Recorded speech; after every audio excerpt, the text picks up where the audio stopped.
Mafia don Atiq Ahmad की हत्या के बाद लगातार कई सारे ऐसे पुराने राज निकलकर सामने आ रहे जिसको सुनकर हर कोई दंग है।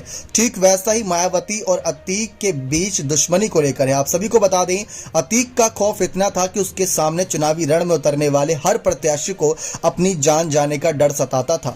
जब अतीक अहमद माफिया से माननीय बना तो उसकी एक इंसान से कभी नहीं बनी, वो थी बसपा सुप्रीमो मायावती। बहुजन समाज पार्टी के भीतर अतीक को लेकर मायावती ने पहले ही साफ कर दिया था कि अतीक की उनके दिल में या पार्टी में कोई जगह नहीं। हालांकि मायावती ने एक समय पर अतीक की पत्नी शाइस्ता परवीन को टिकट दिया। जब शाइस्ता पर गाज गिरती नजर आई गिरफ्तारी की तो उन्होंने कहा कि जब तक सजा नहीं साफ होती तब तक पार्टी उन्हें नहीं निकालेगी। भले ही मेयर पद का प्रत्याशी उन्हें नहीं बनाया क्योंकि वो फरार थी। मायावती की इस नाराजगी के पीछे एक बेहद बड़ा कारण था। दरअसल ये साल 1995 की बात है, जब अतीक अहमद अपराध की दुनिया में अपना एक अलग नाम बना चुका था और अब वो सियासी दुनिया में भी कदम रखने को लेकर बरकरार था। इसी समय सपा और बसपा ने गठबंधन में 1995 में यूपी में पंचायत चुनाव हुए। इस चुनाव में सपा ने 50 में से 30 जिलों में जीत दर्ज की, लेकिन सपा की सहयोगी बहुजन समाज पार्टी को महज एक सीट पर ही जीत हासिल हुई। 9 सीटों पर बीजेपी ने झंडा लहरा दिया तो 5 पर कांग्रेस ने फतेह दर्ज की। मायावती को यह बात बिल्कुल दास नहीं आई। मायावती ने खुद को ठगा हुआ सा महसूस किया।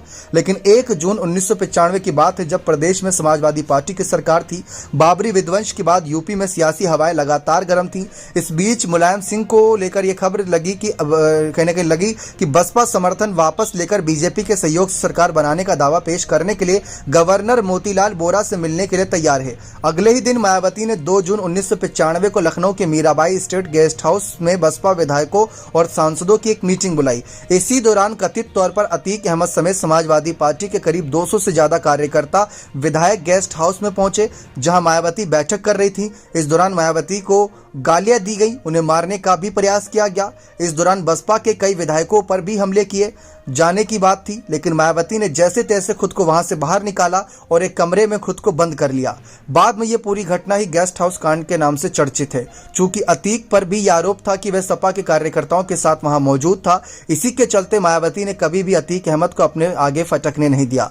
और जब वे 2007 में बहुमत के साथ मुख्यमंत्री बनी तो अपनी ही पार्टी के नवनिर्वाचित विधायक राजूपाल की हत्या के मामले में अतीक पर कानूनी शिकंजा कसवा दिया, जिसके बाद सांसद अतीक अहमद को आत्मसमर्पण करने को मजबूर होना पड़ा। तो ये माफिया अतीक अहमद के खिलाफ मायावती का पहला कठोर कदम था, जिसको देखकर हर कोई दंग था।